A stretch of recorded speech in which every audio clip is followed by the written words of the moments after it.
It is imperative that the international community redoubles its efforts to eliminate this weapon and uphold the values that promote global stability.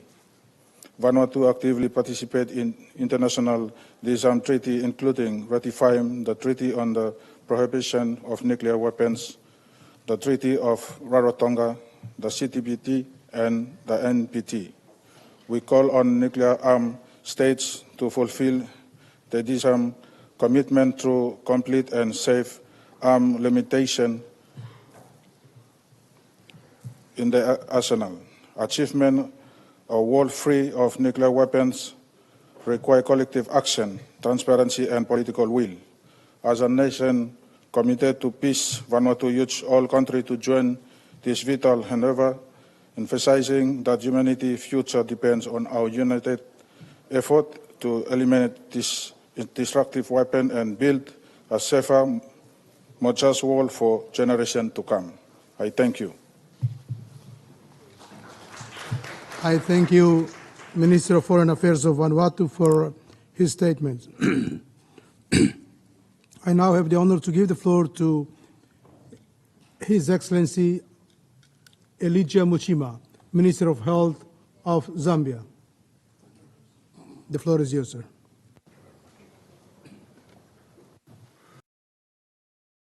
(9/40)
Good morning, everybody. I know that not everybody is here, but as you also know, we have many parallel events, especially also in the General Assembly, which I'm also supposed to chair.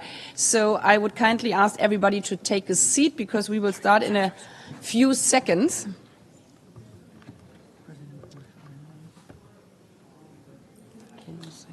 Can you say to the woman, please take a seat?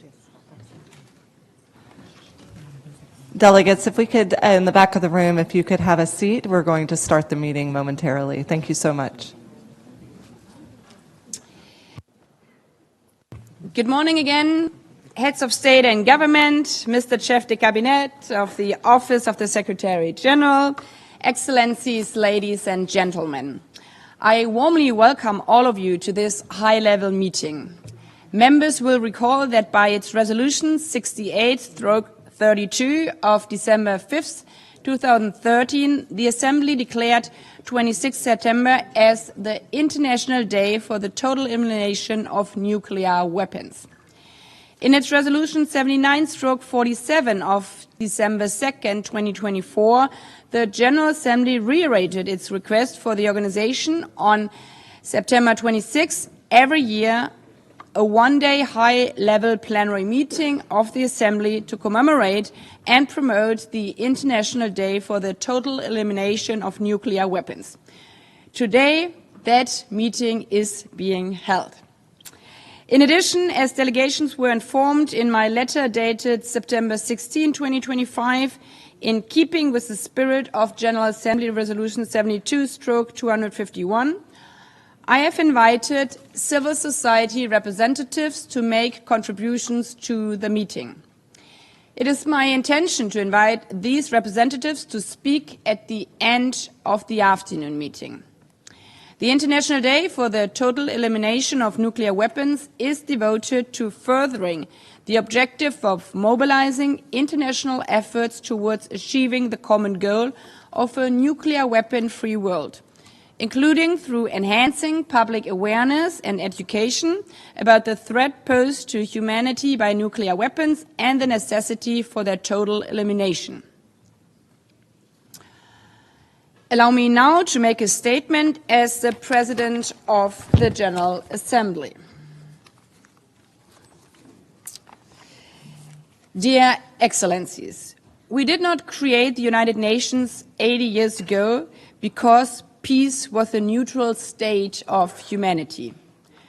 From the moment we learned to fashion spears and blades, humanity turned tools into weapons. As those weapons grew more sophisticated, our wars grew more brutal, culminating into the total destruction of the last century. At Hiroshima and Nagasaki, in two blinding instants, humanity confronted a horrifying truth. We had acquired the ability to erase civilization itself. That is why we needed, this is why we built this organization, our United Nations. Not only for the aspirations of multilateralism and cooperation, but as a guardrail against our most destructive instincts. A North Star to guide us away from the hells of our own making. Yet, 80 years later, the scourge of war has not been eradicated.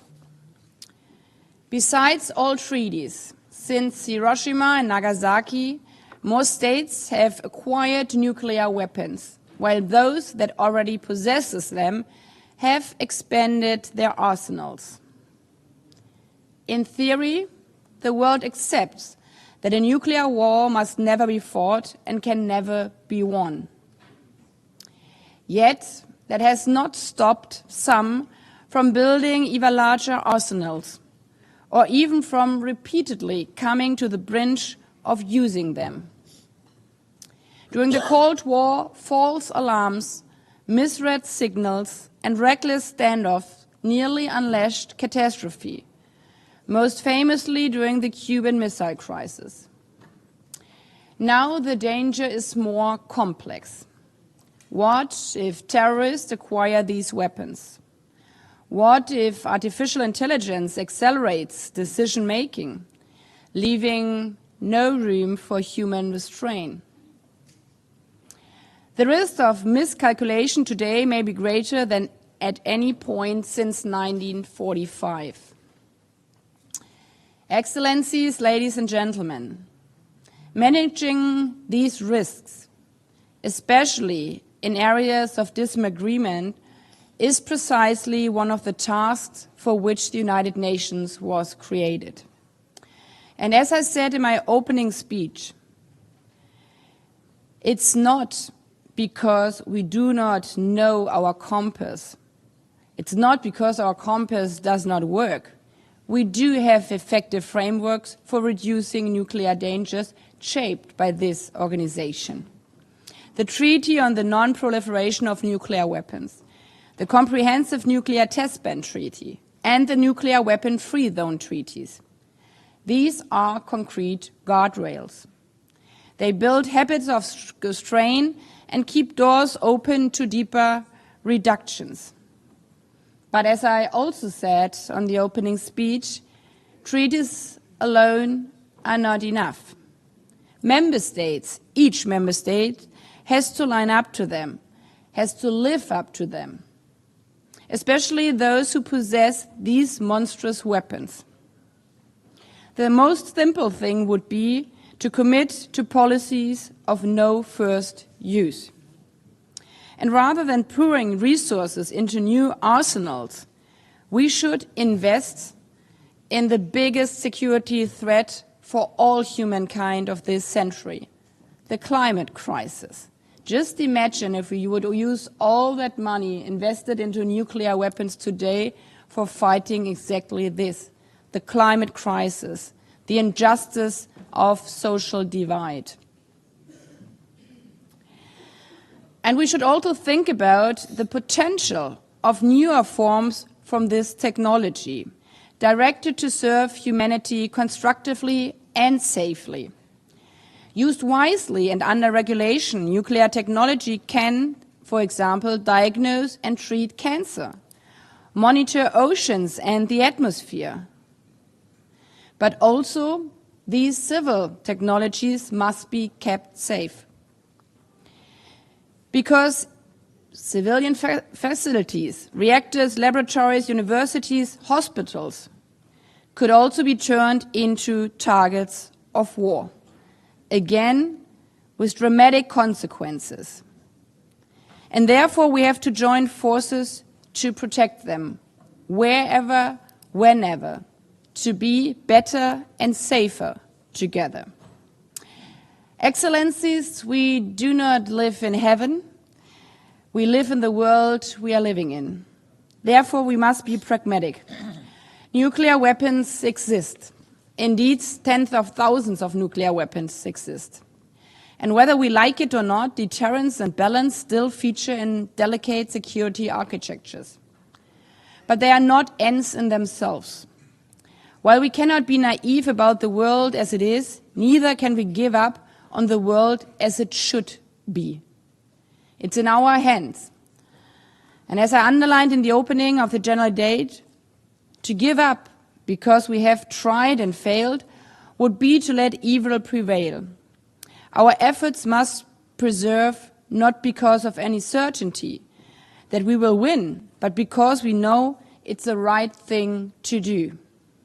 And we know that it's the right thing to do to disarm, to reduce the risk of likelihood of nuclear weapons ever being used.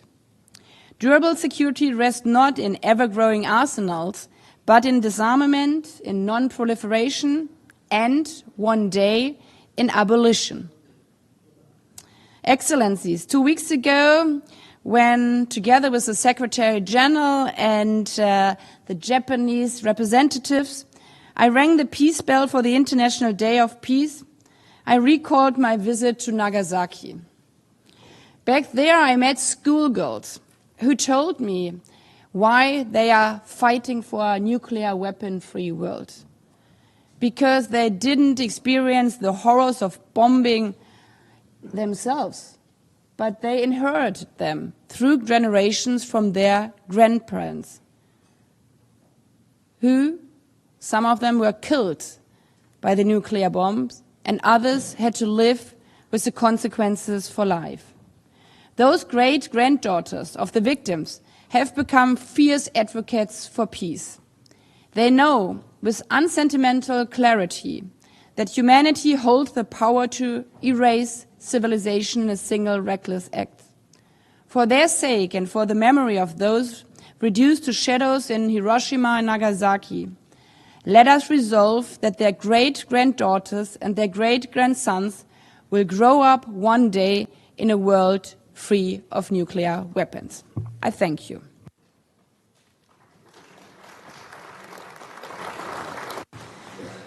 I now give the floor to Mr. Courtney Rattray, Chef de Cabinet, who is representing Secretary General of the United Nations. Sir, the floor is yours. Thank you, Madam President. Excellencies, distinguished delegates, ladies and gentlemen, it is an honor to join you today. I will share a message from the United Nations Secretary General to mark this important occasion. Excellencies, we gather under a shadow that should have been lifted long ago, a threat born of human design and prolonged by human folly. Nuclear weapons continue to menace our world. And despite decades of promises, we see this threat accelerating and evolving. Last month, the world marked 80 years since the devastation of Hiroshima and Nagasaki. Every day since then, the Hibakusha, the survivors, turned their suffering into a call for peace. They were awarded the Nobel Peace Prize and have stirred the global conscience. And yet, every day, we see newer and even more dangerous weapons, nuclear testing threats returning, norms eroding, dialogue fading, and the nuclear saber rattling, louder than in past decades. Hard-won progress, reductions in arsenals, the cessation of testing, these are being undone before our eyes. We are sleepwalking into a new nuclear arms race, more complex, more unpredictable, and even more dangerous. New technologies and new domains of conflict have erased the margins for error. From cyberspace to outer space, from hypersonic missiles to deep-sea drones, the risks of escalation and miscalculation are multiplying. This is not just a crisis of weapons. It is a crisis of memory, responsibility, and courage. That is why I have appointed an independent scientific panel to assess the effects of nuclear war. The panel has a mandate to ensure that our collective response to nuclear risk is grounded in rigorous scientific evidence. Excellencies, we must reject the myth that disarmament depends on the so-called right conditions. Article 6 of the Nuclear Non-Proliferation Treaty makes no such exception. Disarmament is not the reward for peace. It is the foundation of peace. We know the total elimination of nuclear weapons will not happen overnight, but it will never happen if we keep waiting for perfect conditions. So no more excuses, no more delays, no more ignoring legal obligations, no more abandoning future generations. States that possess nuclear weapons must return to dialogue. They must adopt and implement transparency and confidence-building measures to prevent catastrophic miscalculation. They must also ensure that humans always retain full responsibility and accountability for any decisions to use nuclear weapons. State parties must also honor their commitments under the NPT. I call on every state to ratify the Comprehensive Nuclear Test Ban Treaty, ending once and for all the dark legacy of nuclear tests. And every state must support the victims of nuclear use and testing and confront the enduring harm, poisoned lands, chronic illness, and lasting trauma. I urge the United States and the Russian Federation to negotiate further arsenal reductions. These steps alone will not build a world without nuclear weapons, but without them, we surrender our future to fear and silence the promise of peace. If we falter now, we condemn future generations to live forever under the shadow of our mistakes. On this International Day for the Total Elimination of Nuclear Weapons, let us make long-needed progress to forge a world free of these weapons of extinction. Let us build that world together with courage, conviction, and concrete action. I thank you.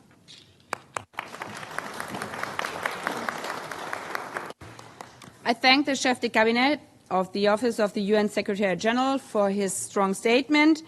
I understand that he has to leave the meeting now. I thank you for your presence, sir, and I count on your understanding that I also have to leave quite soon. But before that, the high-level meeting will now hear statements from member states. Before giving the floor to the first speaker, I would like to remind delegation that there's a long list of speakers, and to enable everyone to be able to speak at this meeting, I would strongly encourage you to observe the 3-minute time limit for statements made in the national capacity and 5-minute time limit for statements made on behalf of the group. The time limit for statements will be strictly enforced, including through microphone cutoff. Having said this, I would appeal to all speakers to deliver their statements at a reasonable pace to facilitate interpretation into the 6 official languages of the General Assembly. I now have the honor to give the floor to Her Excellency Hilda Ney from the Marshall Islands, President of the Marshall Islands. Please, Madam President, the floor is yours.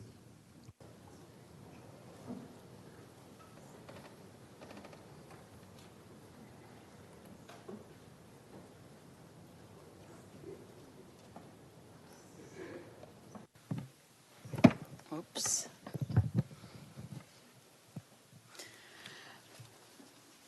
Madam President, Excellencies, good morning. I have the responsibility to share the experiences of the Marshallese people, which informs the reality that nuclear weapons are an abomination, and their very existence is a violation of human rights because they represent the utmost disregard for humanity. Between 1946 and 1958, 67 known nuclear weapons were tested on the Marshall Islands by the United States of America. The most infamous of these was the Castle Bravo test of March 1st, 1954. At that time, we were under a UN trusteeship administered by the United States, and the UN Trusteeship Council allowed for these tests to take place. The Bravo shot caused the darkest day in the history of my people. Our human rights were so grossly violated on that day, and its consequences have carried through over the generations. Following the Castle Bravo tests, the Marshallese people on neighboring atolls were exposed to nuclear fallouts and began to experience radiation sickness. Without their consent, they were subjected to a top-secret experiment called Project 4.1 to study the effects of their exposure. We became sick with cancers, infertility, stillbirths, and the birth of jellyfish babies, a term used to describe children born without a skeletal structure and with translucent skin, only to die shortly after. Our atolls became poisoned, and even today there are Marshallese people that are displaced and unable to return to their ancestral lands to do the remaining radioactive contamination, undermining their right to self-determination. We continue to suffer the health effects of their nuclear legacy with high rates of cancer and other non-communicable diseases. Our right to a clean, healthy, and sustainable environment has been compromised, made worse by the nuclear waste dump left on Ruined Island, with the radioactive waste seeping into our lagoon due to climate change-induced sea level rise. For the Marshall Islands, the connection between nuclear disarmament and the protection and enjoyment of human rights is undeniable, as we have lived experience that informs this understanding. We are testament to the reality that nuclear weapons cause human rights violations, as we have lived through those violations in the past. We are continuing to grapple with the challenges that persist to this day, and we know that these will continue in the future. For the sake of humanity, we must unite on their complete elimination. I thank you. I thank the President of Marshall Islands for her statement. I now have the honor to give the floor to Her Excellency Netumbo Nandi Ndaitwah, President of the Republic of Namibia.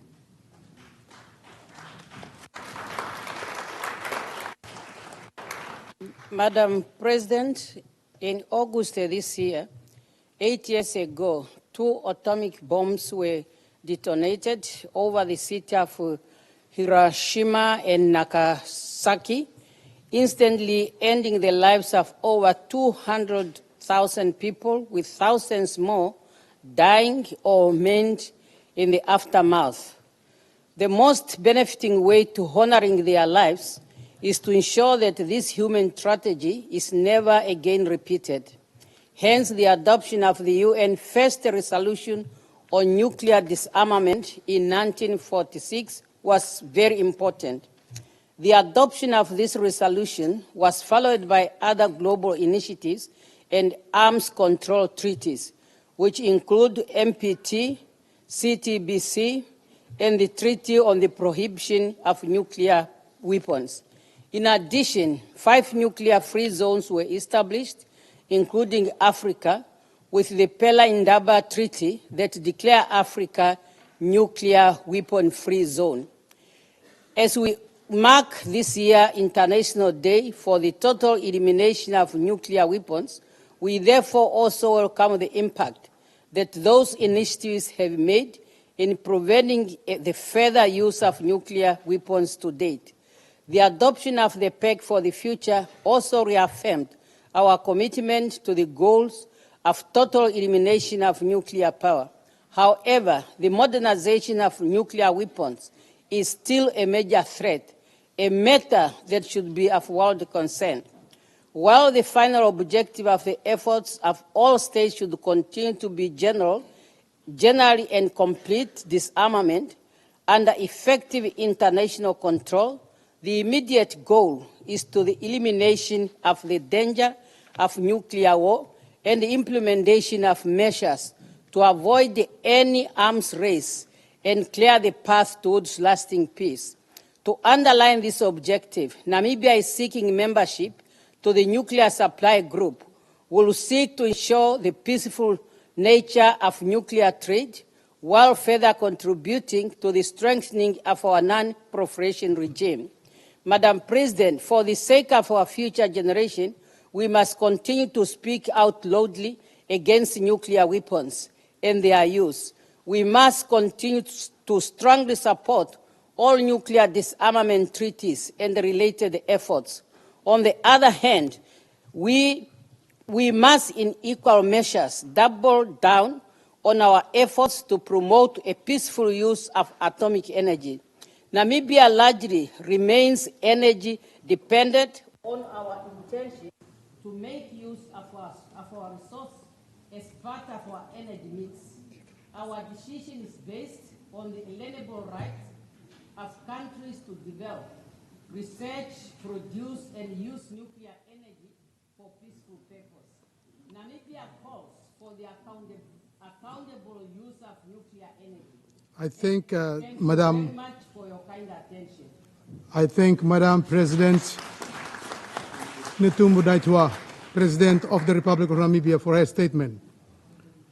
I now have the honor to give the floor to His Excellency Steveni Ligamamada Rabuka, Prime Minister of Fiji.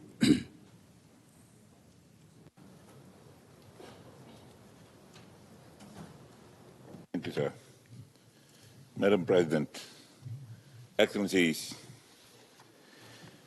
the UN Charter is very clear. We must maintain international peace and security and uphold international law. As we commemorate this day, we must remember the truth. Nuclear weapons, even if victorious, would leave a barren, broken world, devastating the environment and our life. There is no victory, only victims. States that possess nuclear weapons have greater responsibility. We strongly urge member states to engage in dialogue and genuinely commit to reducing arsenals. Madam President, the truth is, we cannot address the total elimination of nuclear weapons if the global community cannot resolve the current atmosphere of distrust. We must applaud those who have relinquished their nuclear arsenals for global peace and security. Unfortunately, some states now vulnerable and under attack face exploitation. Transparent international safeguards should protect them. All states should collaborate with nuclear-armed states and the IAEA, the International Atomic Energy Agency, to reach a common ground. For over 4 decades, Fiji has contributed peacekeeping troops to United Nations missions, prioritizing global peace and security through the ratification of regional and international nuclear weapons treaties. Madam President, this year, The Pacific Forum leaders endorsed the Ocean of Peace Declaration, recognizing the Blue Pacific's invaluable contribution to peace and global order. Like the Pacific Way, it is owned and shaped by Pacific people, rooted in the fundamental values of mutual respect, sovereignty, territorial integrity, and political independence. The Pacific's dark nuclear history and legacy should neither be overemphasized nor repeated. We reject nuclear competition and embrace the Ocean of Peace Declaration and the peaceful Pacific Way as we commemorate this very significant day. Thank you all very much. I thank His Excellency, the Prime Minister of Fiji, for his statement. I now have the honor to give the floor to His Excellency Toelupe Maiolete Pomulinoku Onesemo, Deputy Prime Minister of Samoa. Mr. President, Excellencies, as we observe the International Day for the Total Elimination of Nuclear Weapons today, Samoa reaffirms its unwavering commitment to global nuclear disarmament. The total elimination of nuclear weapons is necessary and urgent to safeguard the future of humanity and the planet we share. A nuclear-free world remains one of the oldest and the most enduring priorities of the United Nations. Yet, since the first use of these weapons decades ago, the threats they pose has not diminished. On the contrary, nuclear arsenals continue to modernize, and the risk of intentional or accidental use remains alarmingly real. Genuine security cannot be built on weapons capable of mass destruction, but on mutual trust, cooperation, sustainable development, and the protection of human dignity. As a small island developing state in Pacific, Samoa has neither the capacity nor the means to shield itself from the threats of nuclear weapons. Indeed, no nation can, regardless of wealth or might. Our only true protection lies in the rule of law, adherence to multilateral treaties, and in collective resolve of the global community to prevent catastrophe. The only guarantee that nuclear weapons will never be used again is their complete prohibition and total elimination. For Samoa and the Pacific region, the scars of nuclear testing remains etched in our ocean floors and our lands, our waters and our people, living legacy of environmental destruction, health crisis, and cultural trauma. They continue to reshape our lives today and far into the future.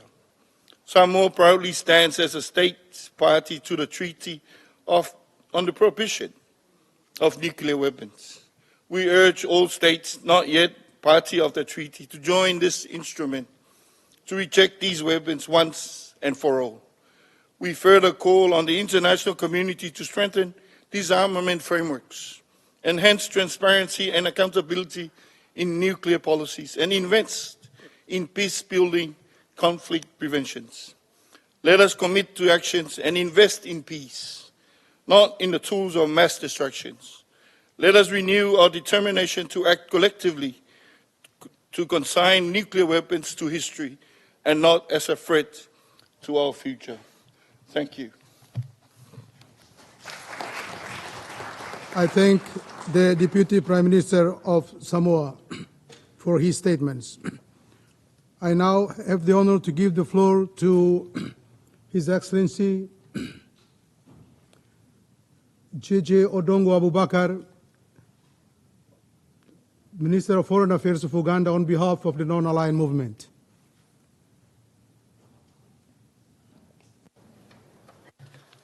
Thank you, Chair, for this opportunity. I have the honor to speak on behalf of the member states of the Non-Aligned Movement at this high-level meeting to commemorate and promote the International Day for the total elimination of nuclear weapons. At the outset, we would like to express our appreciation to the President of the General Assembly for convening this meeting and to the Secretary General for his participation. The Non-Aligned Movement welcomes the commemoration of 26 September as the International Day for the Total Elimination of Nuclear Weapons, designated through United Nations General Assembly Resolution 68/32. The movement considers the annual observation of this International Day as an effective means of drawing the attention of the international public to the unacceptable dangers of nuclear weapons, the concomitant necessity for their total elimination, and the advantages of nuclear disarmament for development as well as for international peace and security.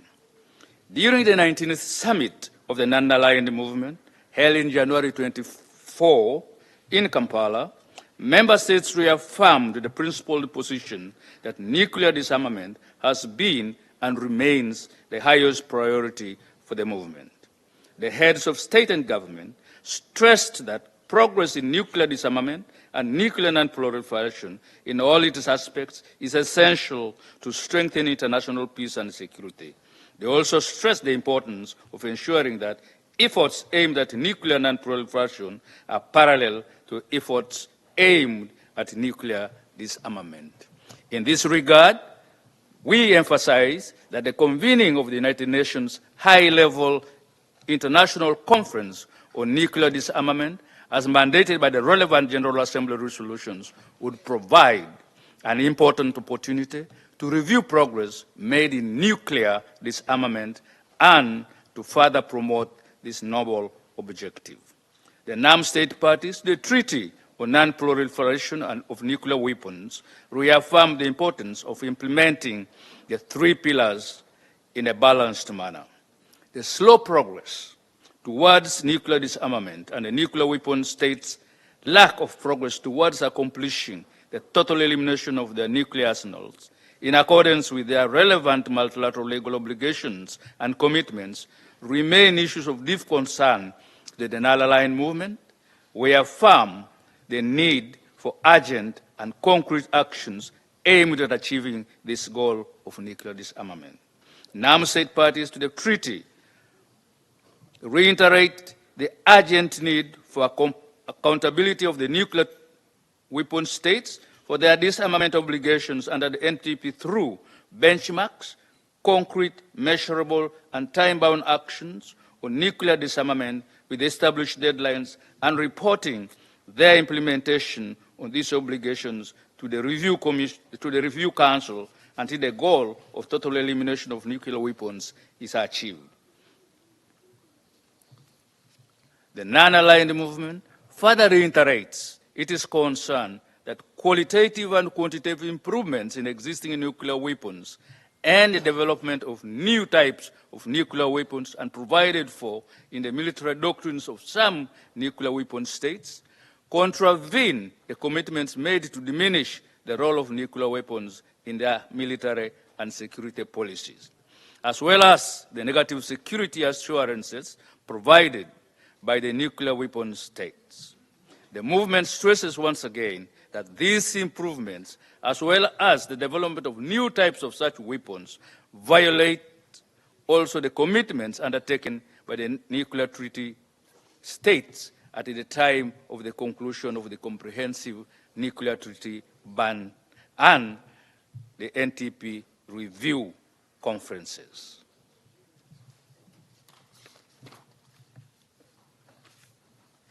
The member states of the movement reaffirm the importance of the Conference on Disarmament as the single multilateral negotiating body on disarmament and call for the urgent commencement of their negotiations therein on further effective nuclear disarmament measures to achieve the total elimination of nuclear weapons, including, in particular, on a comprehensive convention on nuclear weapons. We further call for urgent compliance with legal obligations and the fulfillment of commitments undertaken with regard to nuclear disarmament.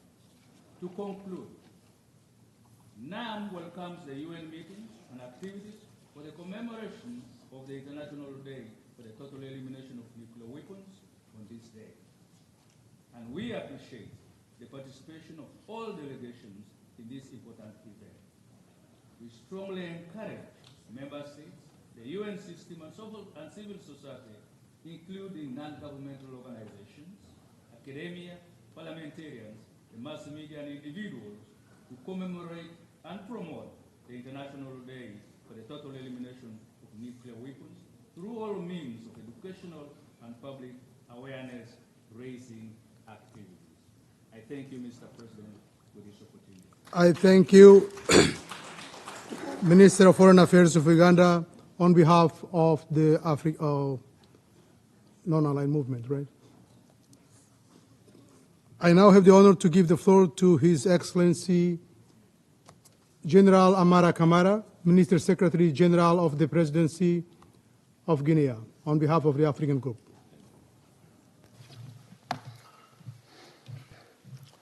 Madame la Présidente, Madam President, Excellencies, ladies and gentlemen, I have the honor to speak on behalf of the African Group. The group associates itself with the statement of the non-aligned movement. The African Group reaffirms that the total elimination of nuclear weapons remains the only absolute guarantee against their use or threat of use. The continuation of these weapons is a serious threat to world peace and an essential danger for all of humankind.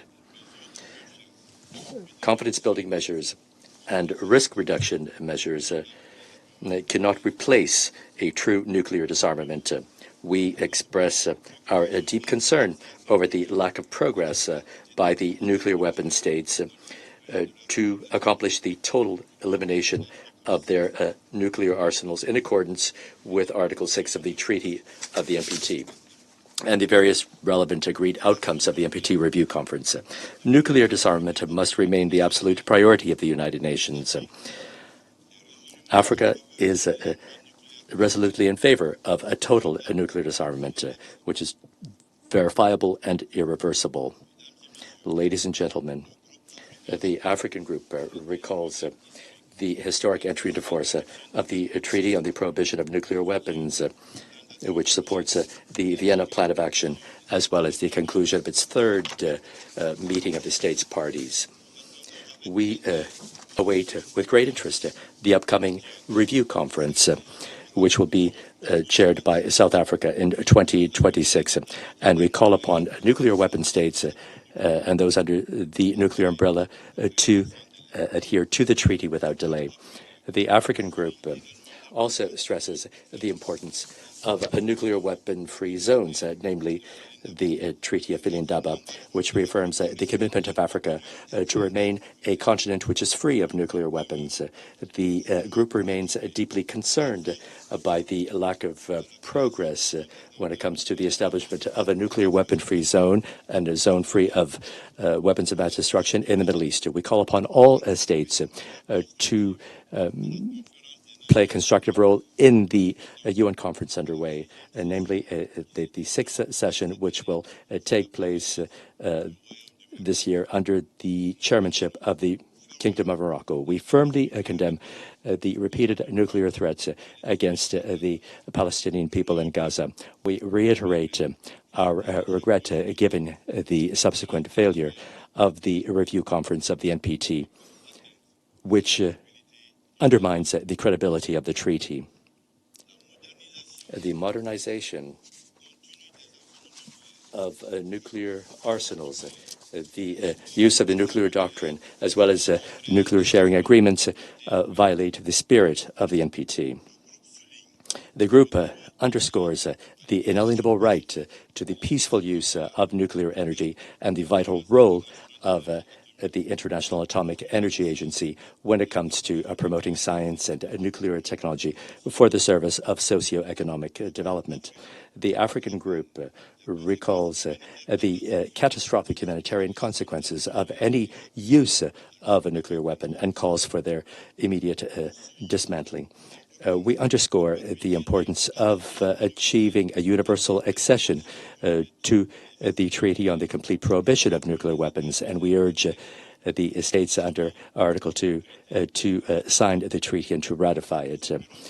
We also recall the disarmament conference and call upon the conference to emerge from the standstill in which it finds itself and to resume its substantive work. And lastly, the group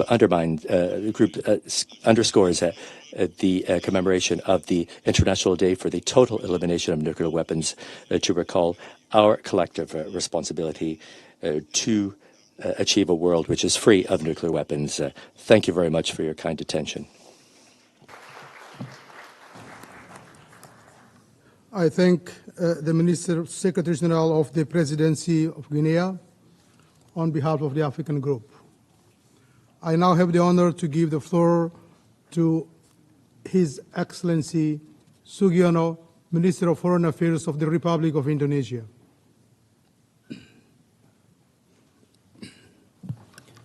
Thank you. Excellencies, distinguished colleagues, the danger posed by nuclear weapons is a danger to all humanity. Their continued existence remains one of the gravest threats of our time. Yet, serious actions to achieve a world free from nuclear weapons remains absent. More than 12,000 nuclear warheads are still retained by a handful of states, including some outside the NPT. Instead of reducing, reliance is increasing, alongside modernization and expansion program. Nuclear rhetoric has also risen in areas of conflict, making the world more unsafe. Against this bleak backdrop, the Treaty on the Prohibition of Nuclear Weapons stands as a beacon of hope.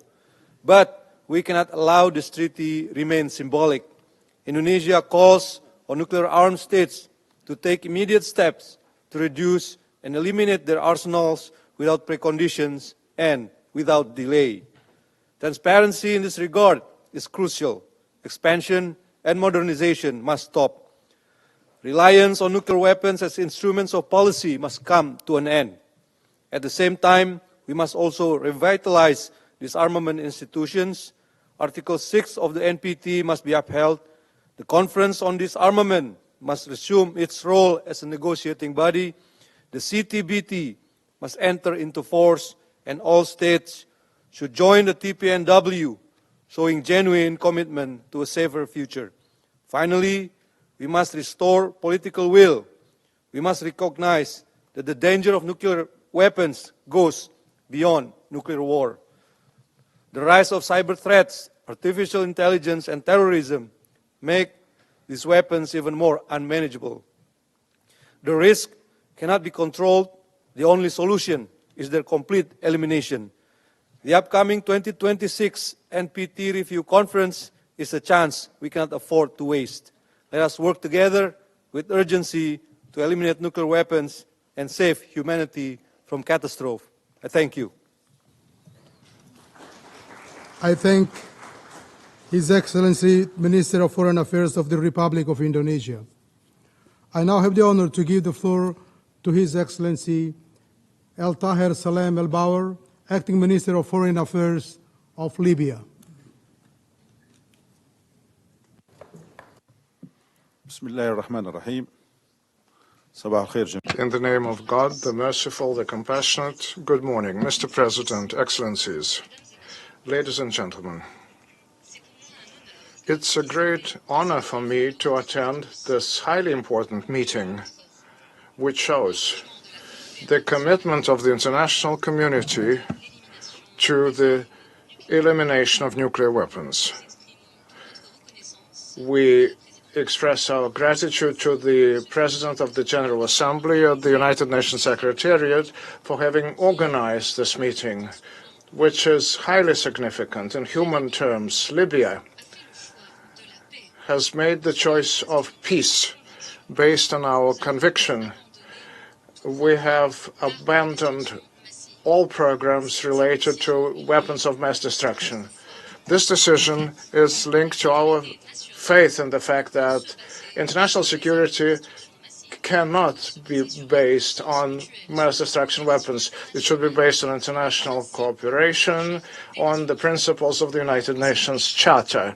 On this occasion, today, we must reaffirm that peace and security around the world are linked to sustainable development, justice, and prosperity.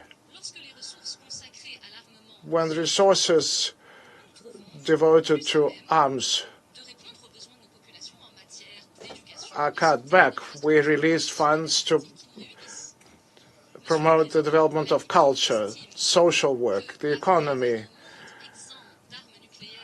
A world free of nuclear weapons and weapons of mass destruction is something we must all aspire after, which means making NPT universal as the cornerstone of the disarmament regime.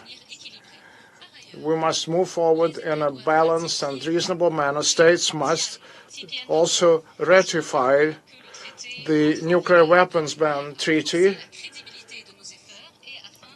and CTBT to make sure it enters into force and thus strengthens the international disarmament regime.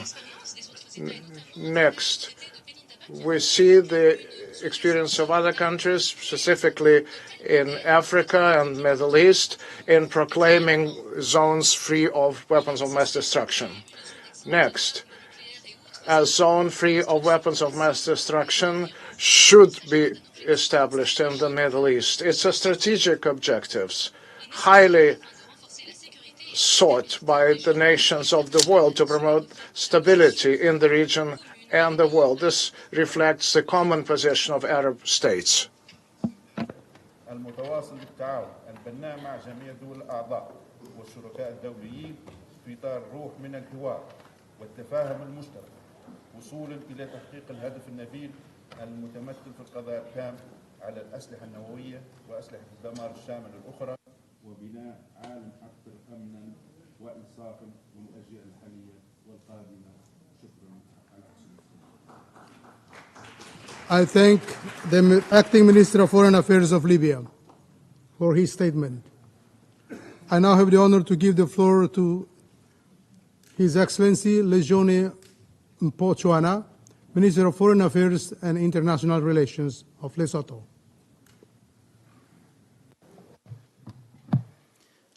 Mr. President, Excellencies, distinguished delegates, allow me to begin by expressing Lesotho's deep gratitude to you for convening this important meeting as we mark the 80th anniversary of the United Nations. This milestone is both a celebration of multilateralism and a reminder of the enduring threats the UN was created to confront.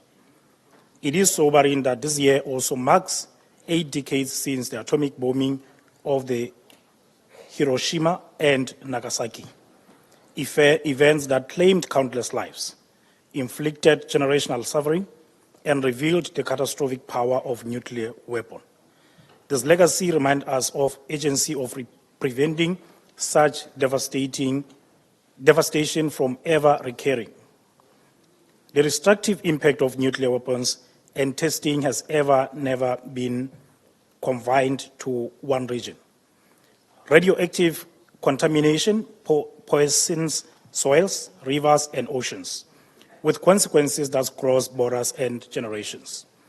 This shared vulnerability underscores the truly global nature of the threat. Mr. President, Lesotho therefore stresses the urgent need to protect life on land and below waters. Rigorous monitoring of nuclear facilities and the elimination of underwater testing are essential to safeguarding ecosystems that sustain humanity. Yet today's nuclear weapons are exponentially more powerful than those used in Hiroshima. Their continued existence poses an existential threat to peace and security. Instead of building trust, the stockpiling of arms amidst rising tensions only deepens mistrust and obstructs progress towards disarmament. The fragile environment risks reversing hard-won gains and undermines efforts to advance the Treaty on the Prohibition of Nuclear Weapons.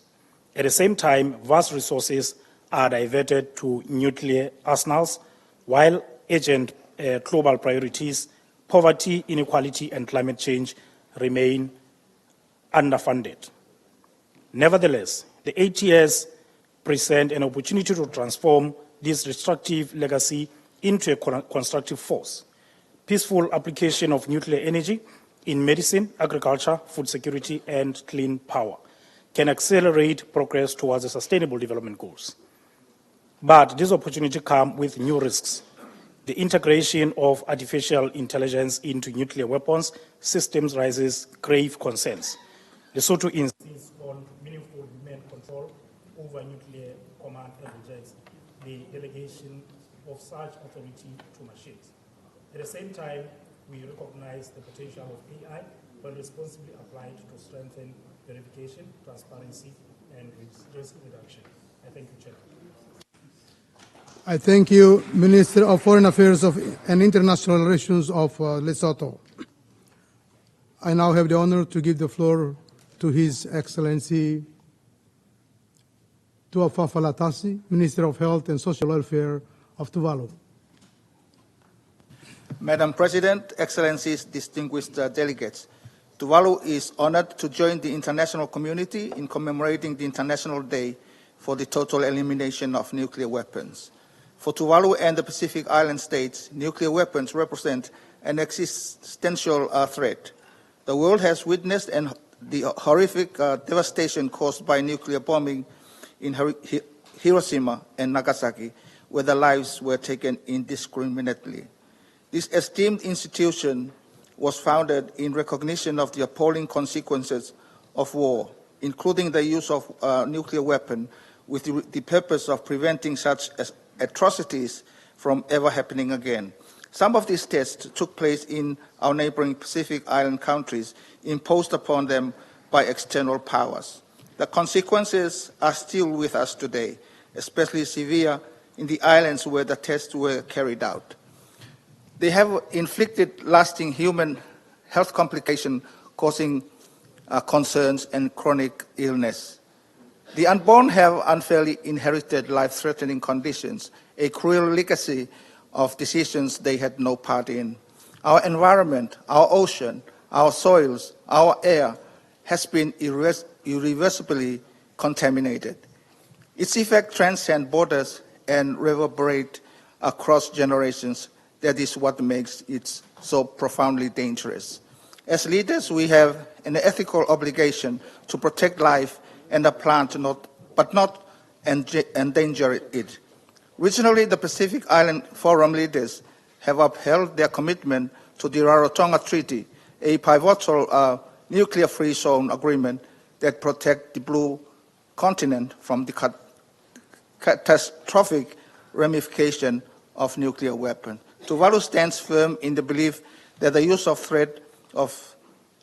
nuclear weapons is unacceptable under any circumstances.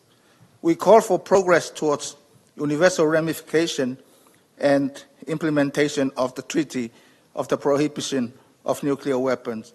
We urge nuclear-armed states to take bold steps towards disarmament and to respect the right of the nations to live free from the threat of annihilation. Let this commemoration day reminds and reaffirms of our shared responsibility to build a world grounded in peace, mutual respect, and the principle of the United Nations Charter. I thank you. I thank you, Minister of Health and Social Welfare of Tuvalu, for his statements. I now have the honor to give the floor to His Excellency, or Her Excellency, Batsatak Batmunk, Minister of Foreign Affairs of Mongolia. Madam President, Mr. Secretary General, Excellencies, Mongolia aligns itself with the statement delivered by Uganda on behalf of the non-aligned movement, and I wish to share a few remarks from our national perspective.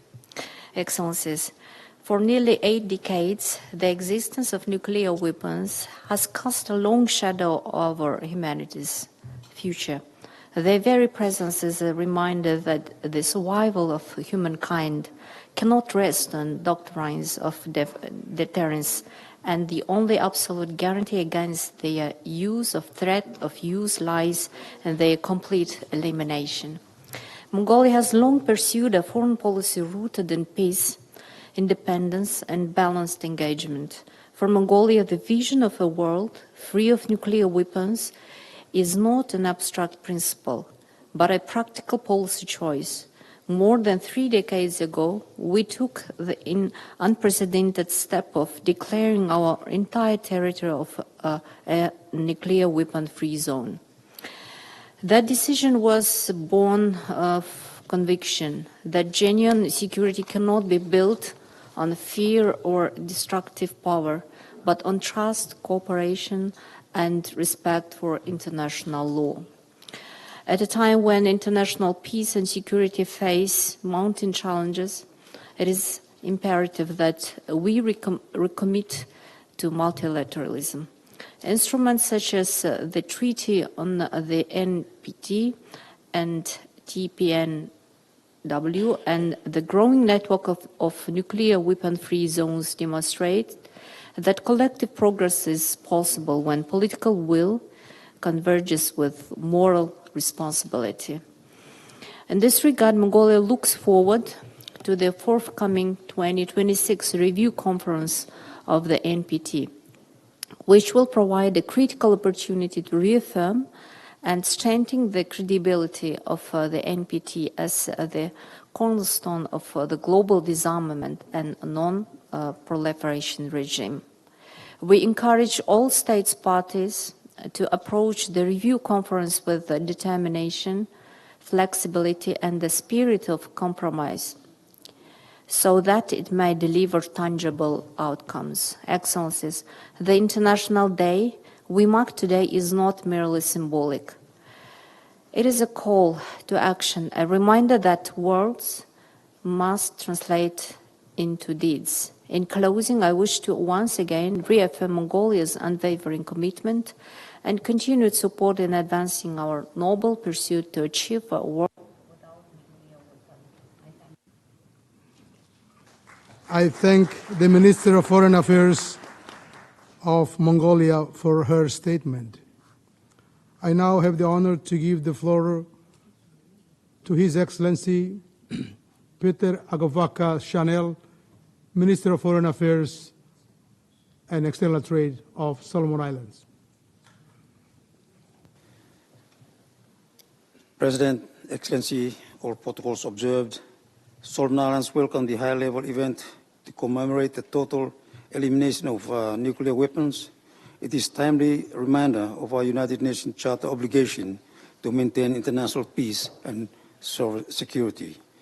Excellency, I am mindful that the UN was created out of the ashes of World War II and the catastrophic nuclear bombing of Nagasaki and Hiroshima 80 years ago. The scars of this impact on health, life, and ecology surrounding continue to haunt us today. It is frightening to note that there are more than 12,241 nuclear weapons around today.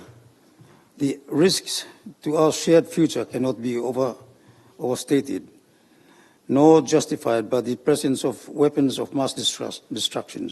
We call on nuclear armed states to eliminate all nuclear weapons and withdraw from any nuclear military projects. Our collective actions is needed to protect multilateralism, currently undermined by the unilateral actions and militarization posture across the globe. This year, the Pacific celebrates 40 years since the adoption of the South Pacific Nuclear Free Zone Treaty. Despite being victims of 350 nuclear weapon tests, we seek to continue a path of peace, and we're looking to modernize the treaty and call on all partners to sign and ratify the 1985 treaty. The Pacific was also used sites for more nuclear waste, and in recent years experienced the discharge of treated nuclear water into a pristine ocean.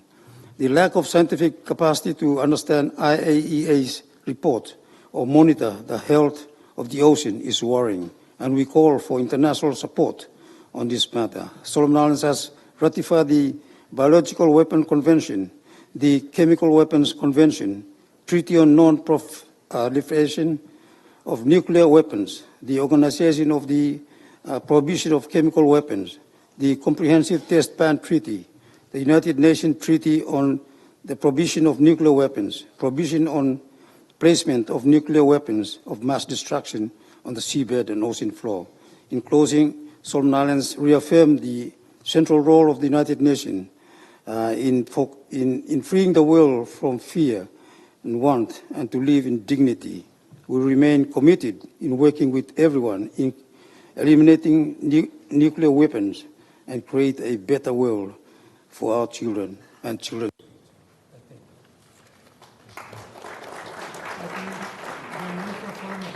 And I thank the Minister of Foreign Affairs and External Trade of Solomon Islands.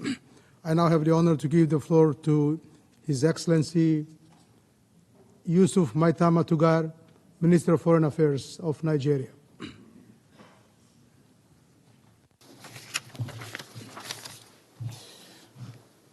Madam President, Secretary General, Excellencies, ladies and gentlemen, I commend you, Madam President, for convening this important meeting and assure you of Nigeria's full support. My delegation aligns itself with the statements delivered on behalf of the Non-Aligned Movement and the African Group. Today's commemoration is a solemn reminder of our collective duty to free humanity from the existential threat of nuclear weapons. 80 years after their first use, the world still lives under the shadow of these apocalyptic arsenals. Their continued existence and the slow pace of disarmament remain sources of deep concern.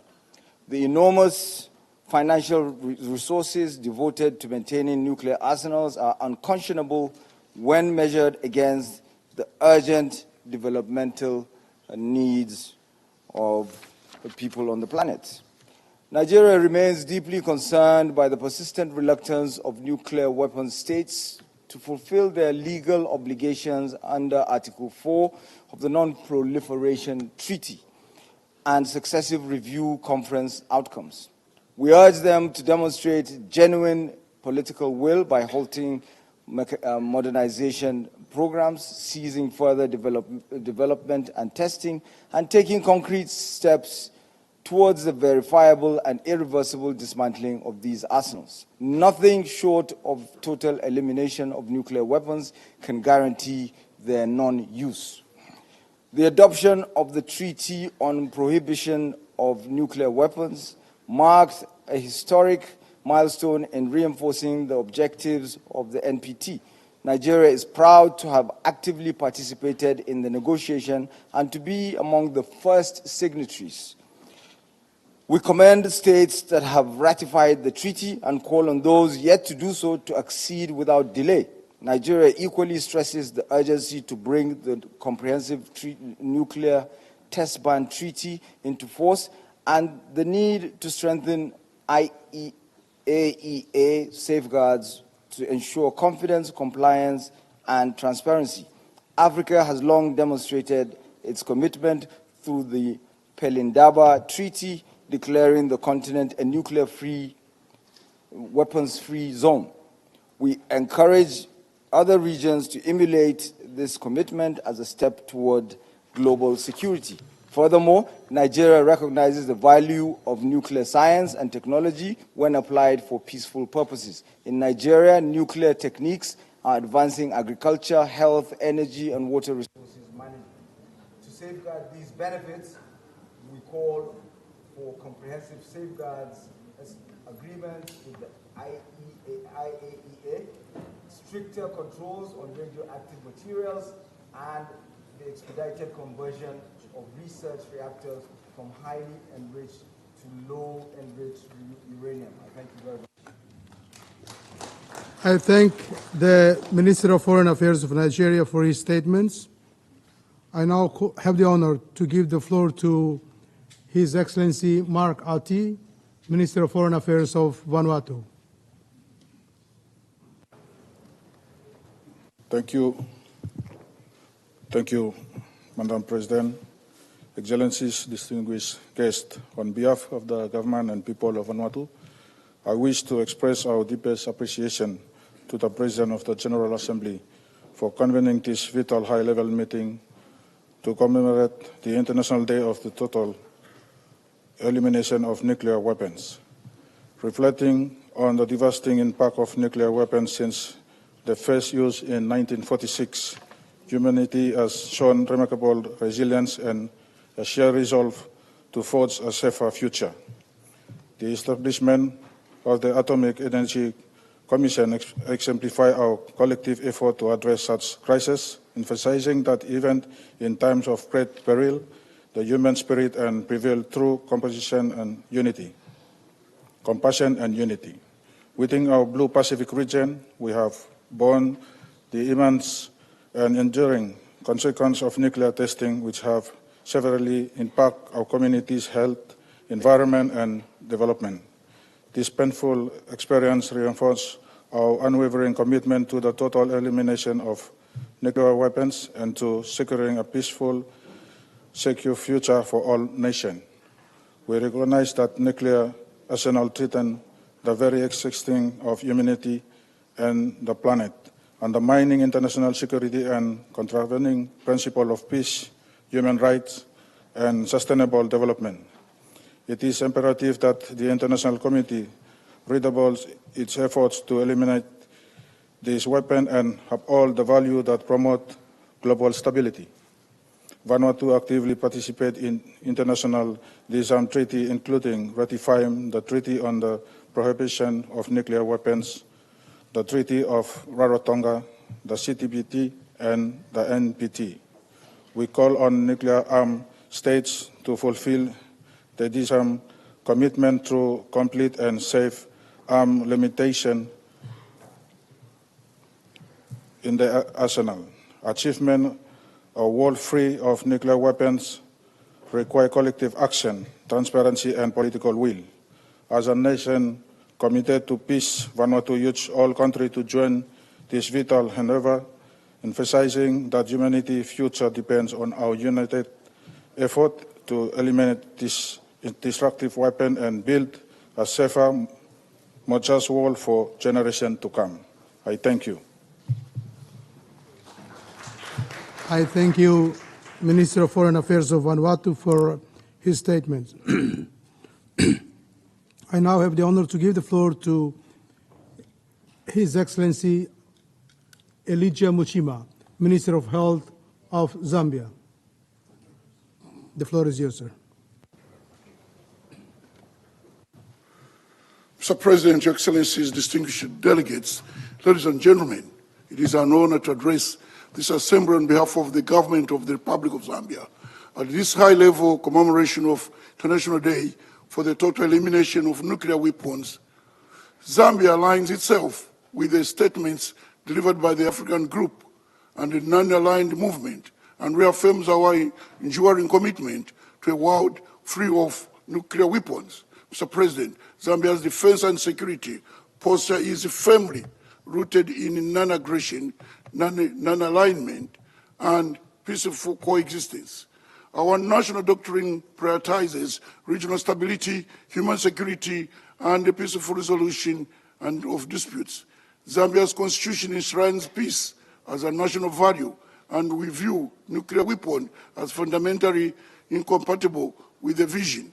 The continued existence and potential use of the nuclear weapons remains a threat to the security of all states, including non-nuclear ones and as ours. We therefore reiterate our position that the total, verifiable, and irreversible elimination of nuclear weapons is the only path to the preventing their catastrophic humanitarian consequences. Zambia, Mr. President, Zambia is proud to be part of the nuclear weapon-free continent. Under the Treaty of Parandaba, Africa has consistently champion global nuclear disarmament as a matter of survival, not only a strategy. As a member of SADC, Zambia continues to support regional peace initiatives that promote disarmament and non-proliferation, including border security and arms control cooperation, participation in UN and AU peace support operations, advocacy for full implementation of the African Nuclear Weapon-Free Zone Treaty. We commend the African Commission on Nuclear Energy for its role in upholding, safeguarding, and compliance, and we call for increased international support to boost its capacity. Mr. President, Zambia remains deeply concerned by the slow pace of nuclear disarmament and increased investment in nuclear modernization by certain states. This undermines global trust and runs counter to both treaty and non-proliferation and nuclear weapons and the spirit of the UN Charter. Zambia, as a state party to the NPT, we support universal adherence to the Comprehensive Nuclear Test Ban Treaty and call for its entry into force without further delay. Mr. President, we affirm that global peace can be achieved through nuclear deterrence. True peace is built on dialogue, disarmament, trust, and collective security. Zambia believes that the enormous financial and technical resources currently allocated to nuclear arsenal, estimated over 80 billion annually, could be redirected towards pressing global needs, combating, eliminating change, strengthening health systems, and advancing, sustainability development goals. As a country that has actively participated in post-conflict reconstruction, mediation, and peacekeeping within the region and beyond, Zambia understands the security comes not from weapons of mass destruction, but from cooperation and development.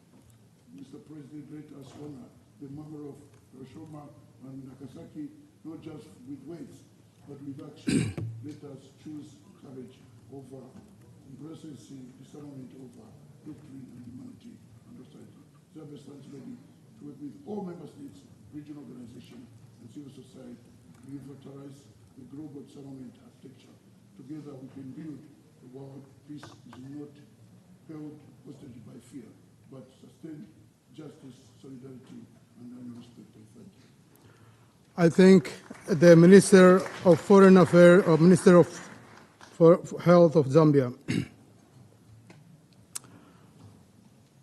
I now have the honor to give the floor to His Excellency Luca Beccari, Minister of Foreign Affairs, Political Affairs, International Economic Cooperation, and Digital Transition of San Marino. Madam President, Excellencies, the Republic of San Marino welcomes this opportunity to gather here today to celebrate the International Day for the Total Elimination of Nuclear Weapons and wish to reaffirm its full support for a world free of nuclear weapons. Excellencies, the ongoing conflict in different parts of the world depict a very complex and uncertain future for all of us. Moreover, the aggressive nuclear rhetoric and threat that we reemerged bring us back to the darkest time of our history. San Marino condemns in the strongest term any nuclear threat, implicit or explicit, and irrespective of circumstances. Furthermore, nowadays nuclear risks seem to be accelerating. The military and nuclear confrontation is growing. Qualitative and quantitative expansion of nuclear arsenal is advancing. The use of new technology, including artificial intelligence, create new threat and concern, while the risk of cyber attacks and manipulation on nuclear arsenal cannot be underestimated. Regrettably, against this background, we are witnessing a deterioration of our multilateral disarmament architecture. We must reverse this course. San Marino believes that in such challenging and complex time, it's urgent and critical that we all firmly recommit to advance our nuclear disarmament and non-proliferation agenda. San Marino continues being firmly committed to the implementation of the NPT, the cornerstone of nuclear disarmament and non-proliferation. In 2021, the entry into force of the TPNWE has been an historical milestone in pursuit of international peace and security. This treaty, which complements and strengthens the disarmament regime, is an important step in our path toward a nuclear-free world. San Marino promptly signed and ratified this treaty, showing an unwavering support for a total ban of nuclear weapons. We urge all countries to accede to this important instrument. Excellencies, the horrific devastation that we have seen in Hiroshima and Nagasaki must never be repeated, and the only guarantee to avoid such destruction and suffering is the total elimination of nuclear weapons. San Marino has always stood against any weapon of mass destruction whose use would have catastrophic humanitarian consequences for all of us and the future generation. We should therefore spare no effort toward our final and shared goal. San Marino stands ready to do its part. Thank you. I thank the Minister of Foreign Affairs of San Marino for his statements. I now have the honor to give the floor to His Excellency Hugh Hilton Todd, Minister of Foreign Affairs and International Cooperation of Guyana.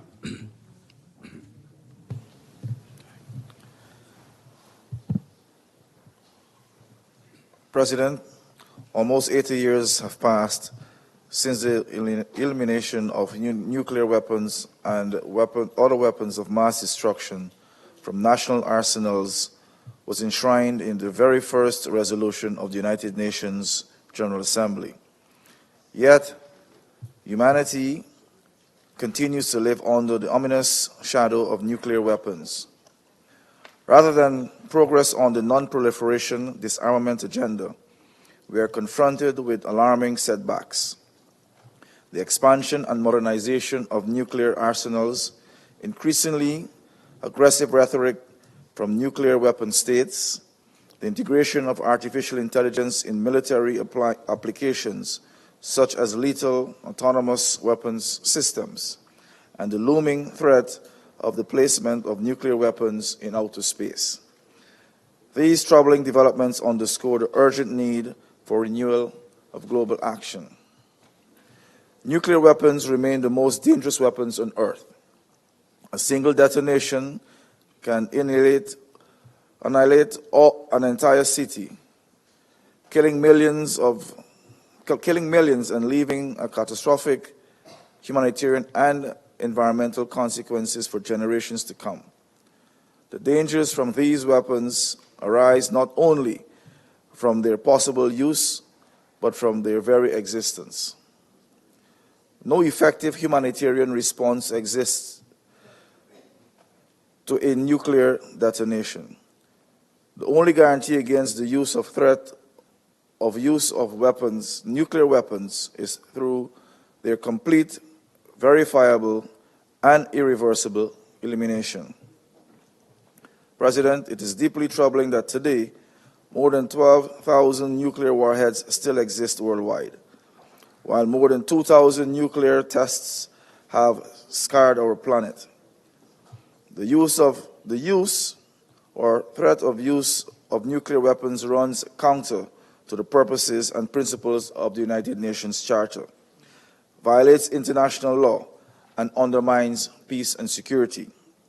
It is profoundly unjust and unacceptable that non-nuclear weapon states continue to uphold strict international safeguards and live in constant fear of an accidental or intentional use of nuclear weapons, while nuclear weapon states shirk their moral and legal obligations.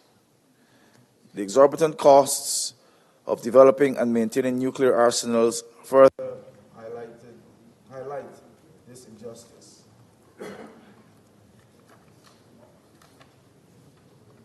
conclusion, as a non-nuclear weapon state, a member state of the first nuclear weapons-free zone established through the Treaty of Perlucutan, Guyana remains fully committed to this goal. Survival of humanity and the safeguarding of future generations depend on our collective resolve to eliminate nuclear weapons once and for all. I thank you. I thank the Minister of Foreign Affairs and International Cooperation of Guyana for his statements. I now have the honor to give the floor to His Excellency Mohamed Nasser, Minister, Principal Secretary to the President on Foreign Relations. Thank you, Mr. President. Excellencies, ladies and gentlemen. Nuclear weapons do not guarantee security. Real security only comes from the courage to eliminate them. The world has lived too long under the illusion of safety through deterrence. Yet what has this illusion given us? Tensions higher than in decades, arsenals being modernized, and billions poured into perfecting weapons that can never be used without destroying a soul. None of this has made the world safer, if only made disaster more likely. And the danger is not abstract. We see it every day in Israel's ongoing genocide in Gaza, when restraint collapses, when law is ignored, when power is exercised without accountability. The result, as we were witnessing right now, is genocide. The Maldives condemns unequivocally the atrocities Israelis committing against the Palestinian people. If violence on this scale can unfold in one corner of the world, what would happen when nuclear weapons are added to such instability? That is why Gaza must sharpen our resolve, not dull it, to rid the world of these weapons and reclaim our common humanity.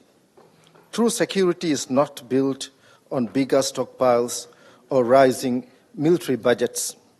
It comes from cooperation, from trust, from the norms we hold each other to. Nuclear weapons are not compatible with peace, humanity, dignity, or collective security.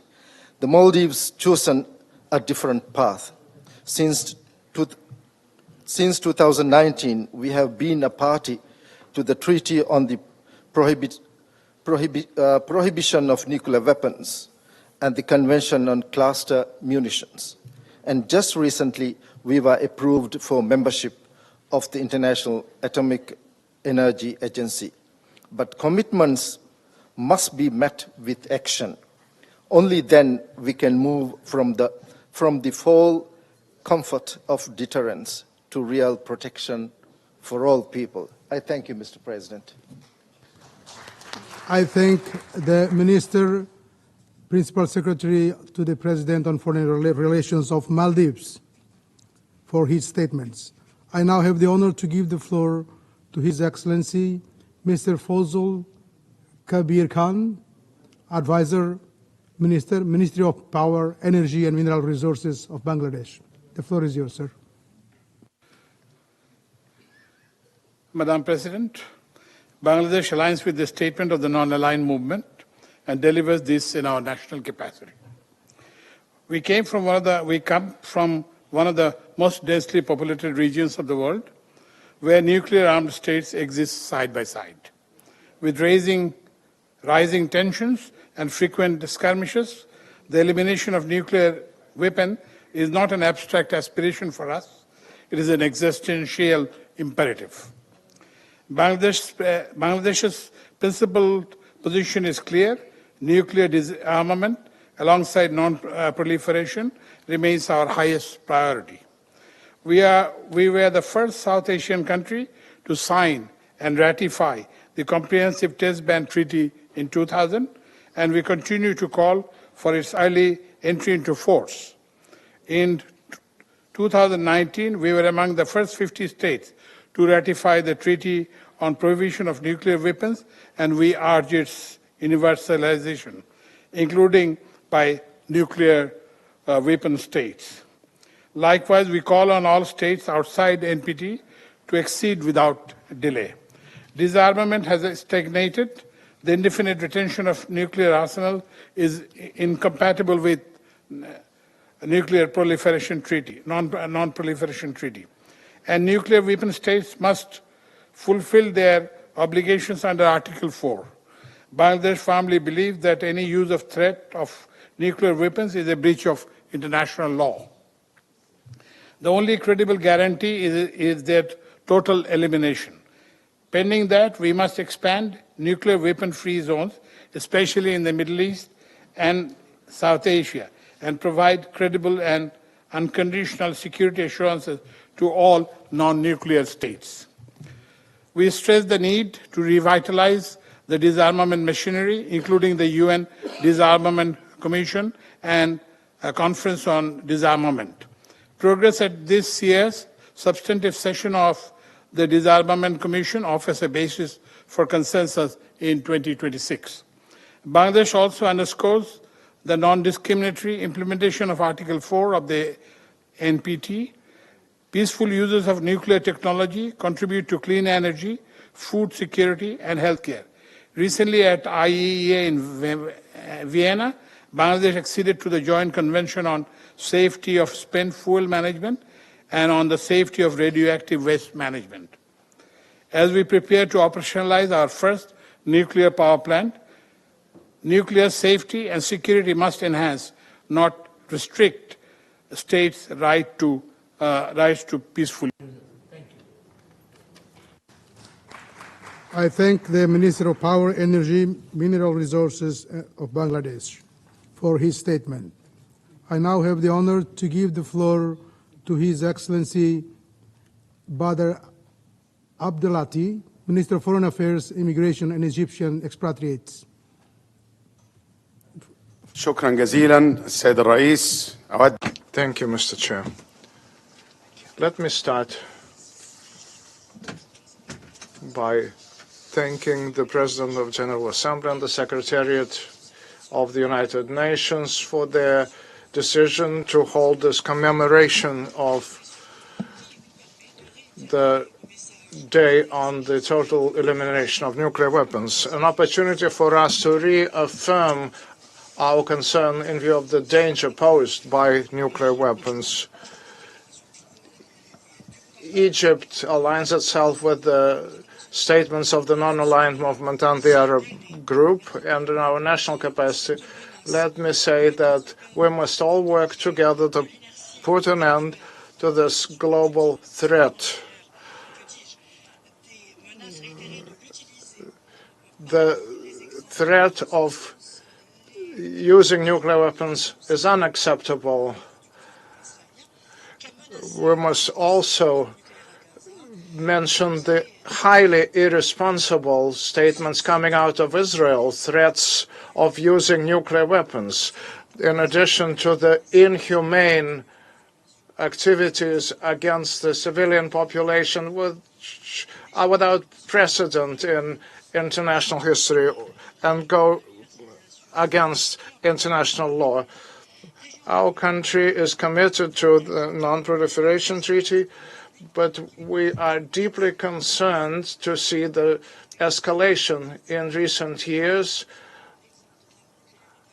We are fully committed to the concept of a zone free of weapons of mass destruction in the Middle East.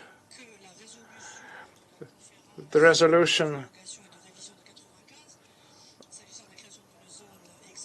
of the conference on the nuclear weapons-free zone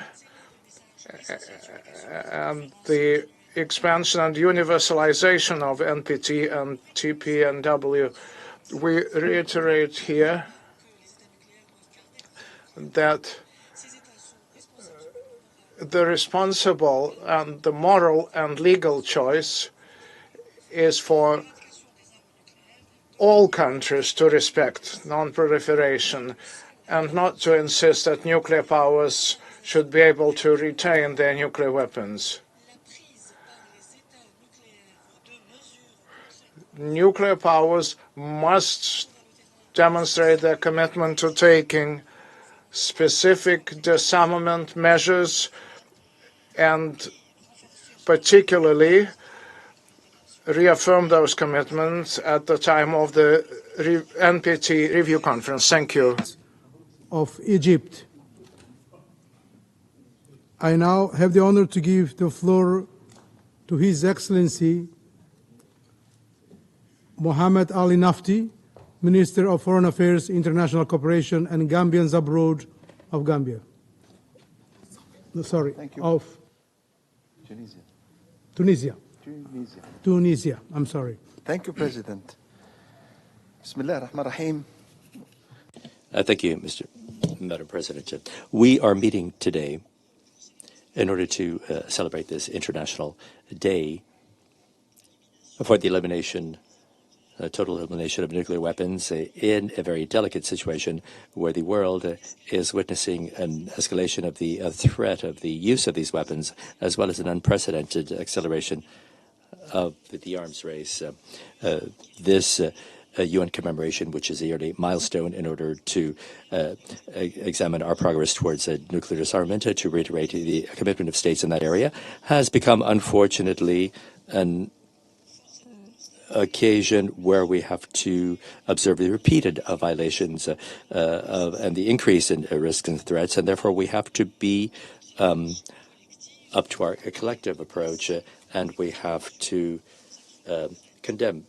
We have to go from condemnations to concrete action and applicable resolutions. We're convinced that the UN success in the area of disarmament and non-proliferation will only be achieved if there is a serious and responsible commitment on the part of all states and with a collective political will, which is genuine and which would put an end to the arms race, giving value to the principle of international law and the legitimacy of the United Nations. We reiterate our unrelenting commitment to create a nuclear weapon-free zone. We call upon nuclear weapon states to be up to their historic and moral responsibility to give up their nuclear deterrence policies, to give up the logic of terror, and to engage sincerely in a process of trust and the effective and complete elimination of that danger. We believe that the establishment of a nuclear weapon-free zone in the Middle East cannot be a political choice. It is a necessity to protect the people of the region from the principles of nuclear blackmail and nuclear force. The barbaric war continues in Gaza, and this is a flagrant violation of international humanitarian law, and it shows once again the double standard when we are talking about issues of peace and security, and highlights international silence in the light of the threats for the entire region and could lead us towards an unprecedented catastrophe. So we reiterate that the end of the occupation, the right of the Palestinian people to their inalienable right to self-determination, and the fact that the Middle East could become a nuclear weapon-free zone, these are elements that we can't separate from each other in order to achieve global peace and security. Tunisia welcomes the essential role played by the IAEA as the main mechanism. والتطوير ونقل التكنولوجيا وتجدد تونس استعدادها لمواصلة العمل المشترك والتنسيق البناء مع كافة الدول الأعضاء من أجل الدفع بمسار نزع السلاح النووي وتعزيز الأمن الجماعي وصون السلم والاستقرار في العالم. وشكرا لكم سيد الرئيس.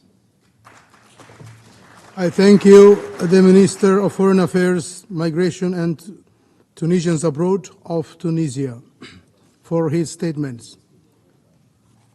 I now have the honor to give the floor to His Excellency Sering Madonjie, Minister of Foreign Affairs, International Cooperation, and Gambians Abroad. Excellency Chair, Excellencies, all protocols observed. It is indeed a great pleasure and privilege for me to stand before you on this special occasion of the 88th United Nations General Assembly as we commemorate September 26 as the day for the total elimination of nuclear weapons. I wish to add the voice of the government of the Republic of the Gambia and its people about the total elimination of nuclear weapons. The danger from such weapons arises from their very own existence. Although nuclear weapons have only been used twice in warfare, in the bombing of Hiroshima and Nagasaki in 1945. Nuclear weapons produce ionizing radiations which kills or sickens those exposed, contaminates the environment, and has a long-term health consequences, including cancer and genetic damage. Their widespread use in atmospheric testing has caused great long-term consequences. Excellencies, the Gambia is among the countries in West Africa to ratify or accede to the Treaty on the Prohibition of Nuclear Weapons, and also ratify the Comprehensive Nuclear Test Ban Treaty. This shows our total commitment against all types of weapons of mass destruction. Since then, we have continued our call upon all states to sign, ratify, or accede to the treaty. The Gambia will continue to promote universal adherence to the Treaty on the Prohibition of Nuclear Weapons by co-sponsoring and consistently voting in favor of an annual UN General Assembly resolution. The total elimination of the nuclear weapons is unfortunately yet to be achieved. We must, as global community, improve on the level of cooperation and friendship between countries. With improved cooperation, there will be less incentive for keeping huge stockpile of nuclear or biological weapons. As a country, it is our fervent wish that one day we will live in a world where all these weapons of mass destruction will cease to exist so that humanity will not be threatened. Excellencies, in conclusion, as we celebrate the International Day for the total elimination of nuclear weapons, we must not lose sight of those that are victims as a result of nuclear weapons. We share their pain and grief. I wish you all a very happy celebration with sober and realistic resolution to achieve a total elimination of nuclear weapons. I thank you. I thank you, the Minister of Foreign Affairs, International Cooperation and Gambians Abroad, for his statement. I now have the honor to give the floor to His Excellency Karamoko Jean-Marie Traoré, Minister of Foreign Affairs, Regional Cooperation and Burkina Faso Abroad of Burkina Faso. The floor is yours. Thank you, Mr. President. Burkina Faso welcomes the holding of this commemoration of the total elimination of nuclear weapons. We thank the Secretary General for his constant attention to this matter. We align ourselves with the statements of the non-aligned group and the African group. Nuclear weapons are an essential threat to the entire humankind. Any type of use or accident can have irreversible consequences. We have three pillars that offer a well-balanced and pragmatic approach. The treaty to stop the proliferation of nuclear weapons. We call on the universalization and entry into force of CTBT. We believe that the threat of nuclear confrontation, the erosion of multilateral disarmament regimes, is a fundamental threat to the survival of humanity and also a huge distraction from fighting poverty and creating the conditions for sustainable development in areas such as the Sahel that depend on it for their survival. The existing zones free of nuclear weapons are a model for all regions of the world to follow. We believe that nuclear technology and the enormous budgets devoted to it should be turned to supporting the socioeconomic progress of nations. Mr. President, mankind must not have to live with the constant sword of Damocles, the threat hanging over it. We must all work together to save our future, to get rid of this threat. Thank you very much. I thank the Minister of Foreign Affairs, Regional Cooperation and Burkina Faso Abroad of Burkina Faso for his statements. I now have the honor to give the floor to His Excellency Samuel Okudzeto Ablakawa, Minister of Foreign Affairs of Ghana. The floor is yours, sir. I'm grateful to you, Mr. Chair. Mr. Chair, today we gather to renew our commitment to a world without nuclear weapons. We in Ghana believe that that world is not an utopian dream. It is possible to achieve. And I am delighted that I am from a country where our nation's founder, the Osagefo Dr. Kwame Nkrumah, led the charge against a world that proliferates nuclear weapons. In 1962, Osagefo Dr. Kwame Nkrumah convened the World Without a Bomb Conference in Accra, and he championed a continent that will be declared a nuclear-free continent. And I am glad that the continent of Africa, as we speak, the only country that had nuclear weapons, has fully disarmed. And if Africa can be a continent without nuclear weapons, other continents can follow the example of Africa. So this is a quest that is attainable, and we all must renew our efforts in this direction.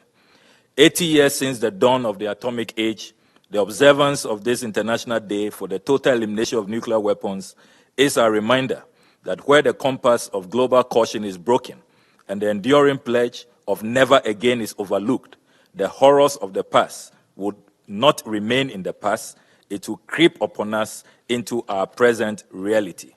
While the NPT remains the cornerstone of our disarmament architecture, each failed review conference chips away at the fragile trust on which the treaty rests. The credibility of the Treaty on the Non-Proliferation of Nuclear Weapons is being undermined by the lack of its full implementation, especially of the disarmament undertakings from the 1995, 2000, and 2010 review conferences.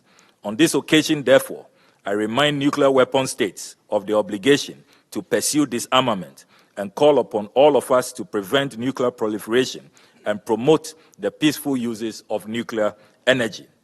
Ghana demands an end to impunity. The situation where some nuclear powers determine that they can keep theirs, but others cannot have it, is untenable and must not be allowed to continue.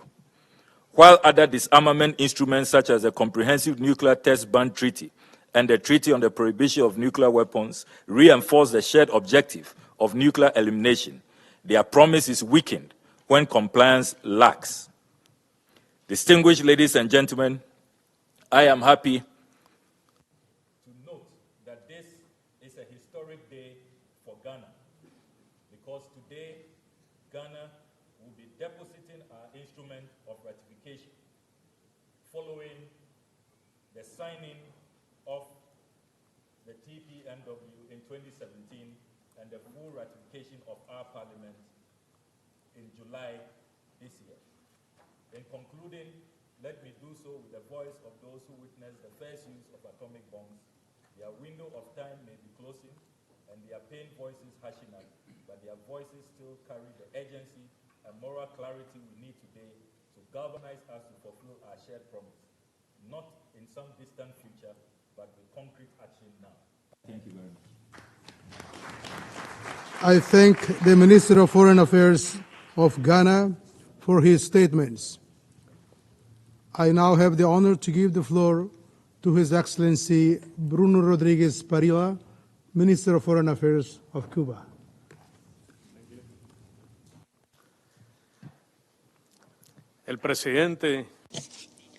President Fidel Castro expressed, and I quote, peoples have a duty to demand of their political leaders their right to live. When the life of their species, the people and their most beloved loved ones incur a similar risk, no one has the luxury of being indifferent, nor can they waste 1 minute in demanding respect for this right. Tomorrow will be too late. End of quote. The need and the urgency of nuclear disarmament are unquestionable. 80 years since the criminal atomic bombs against Hiroshima and Nagasaki, there is still the philosophy of war and the philosophy of looting, and as well as the risk of the very existence of nuclear weapons. Israeli attacks with the complicity and support of the government of the United States against peaceful nuclear facilities in Iran on the 13th of June flagrantly violate the United Nations Charter and international law, including international humanitarian law, as well as the IAEA safeguard regime, and endanger regional and international stability. Cuba vigorously condemns those attacks, and we extend our solidarity to the government and people of Iran. U.S. military spending in 2024 was $997 billion, which would cover a quarter of the annual deficit of $4 trillion, which is needed to advance towards compliance with the Sustainable Development Goals. Cuba firmly supports the universalization of the Treaty on the Prohibition of Nuclear Weapons, on the path towards a complete, verifiable, irreversible, and transparent nuclear disarmament within mutually agreed timelines. Latin America and the Caribbean is still the region with the largest number of member states in this international instrument. We are fully committed to nuclear disarmament, being the first nuclear weapon-free zone in a densely populated area, and with the proclamation of the region as a zone of peace in 2014. Thank you very much. Muchas gracias. I thank Minister of Foreign Affairs of Cuba for his statement. I now have the honor to give the floor to Her Excellency Hanna Liko, Vice Minister for Political Affairs of Austria. The floor is yours, Madam. Thank you, Mr. President. We gather today amid a shared sense of urgency and responsibility to mark the International Day for the Total Elimination of Nuclear Weapons. The disarmament and non-proliferation regime is under unprecedented strain. Nuclear threats have escalated in recent years. Arsenals are being modernized, upgraded, and expanded. Existing instruments are faltering, and we are faced with the specter of a new global arms race. The SG's report, The Security We Need, underlined once again that nuclear weapons bring catastrophic humanitarian and environmental consequences. Recent scientific research underscores that the effects of a nuclear detonation would be even more devastating than previously understood, as are the risks associated with nuclear weapons. We cannot stand idly by in light of these scientific facts. It is our duty and responsibility to act. Austria has consistently advocated for ensuring that our work be informed by the best available scientific knowledge. We highly value the increasing dialogue between policymakers and the scientific community. In fact, we have tried to do our part to bridge these communities for some time, commissioning a compendium of the latest scientific knowledge, as well as proposing the establishment of the Scientific Advisory Group for the TPNW. Just as important is ensuring that we are informed by the voices of survivors. 80 years after the bombings of Hiroshima and Nagasaki, their testimonies remind us more than ever that nuclear weapons are not theoretical threats. As a dedicated advocate of the humanitarian initiative and the TPNW, Austria places special significance on this day. The TPNW is more than a symbol. It represents a concrete step forward, demonstrating the resolve of the non-nuclear majority to build a future free from nuclear weapons. Austria welcomes the ongoing efforts by states from every region to join the TPNW. With Ghana and Kyrgyzstan joining the treaty, the global majority has now signed or ratified the TPNW. The international consensus for a world free of nuclear weapons is growing stronger each year, advancing towards a safer future for all of us. Thank you. I thank you, the Vice Minister for Political Affairs of Austria, for her statements. I now have the honor to give the floor to His Excellency Levent Gümrükçü, Deputy Minister of Foreign Affairs of Turkey. The floor is yours, sir. Thank you, Mr. Chair. Excellencies, we welcome this annual meeting on the occasion of the International Day for the Total Elimination of Nuclear Weapons. This year, of course, holds a special significance as we commemorate the 80th anniversary of the atomic bombings of Hiroshima and Nagasaki, the impacts of which, unfortunately, still lingers on. So while commending Japan for the organization of the very sobering ceremonies in that regard, we believe it is our collective duty to honor the victims and ensure that such tragedies are never repeated. Turkey is fully committed to the ultimate goal of a world without nuclear weapons, while at the same time recognizing that there is no easy path to a nuclear weapon-free world. But we cannot give up or relent on this goal. In our mind, continued efforts towards a systematic, step-by-step, verifiable and irreversible disarmament progress is not only a necessity, but it is our obligation. Turkey will continue to support all efforts in this regard, including the dialogue among the P5 countries. At the same time, it is becoming ever more critical to work on risk reduction efforts as well. Of course, this is not an alternative to efforts towards nuclear disarmament, but we have to ensure that nuclear weapons will never be used again, even while they exist. It is, of course, also critical to prevent further proliferation, which would make our common goal of a world without nuclear weapons even harder to attain. So we again underscore the fundamental importance of that Treaty of Non-Proliferation of Nuclear Weapons, which after 55 years remains the cornerstone of the global nuclear disarmament and non-proliferation regime, while recognizing the inalienable right of all state parties to enjoy peaceful use of nuclear energy. That said, Excellencies, the most recent attacks by a non-NPT state on nuclear facilities in an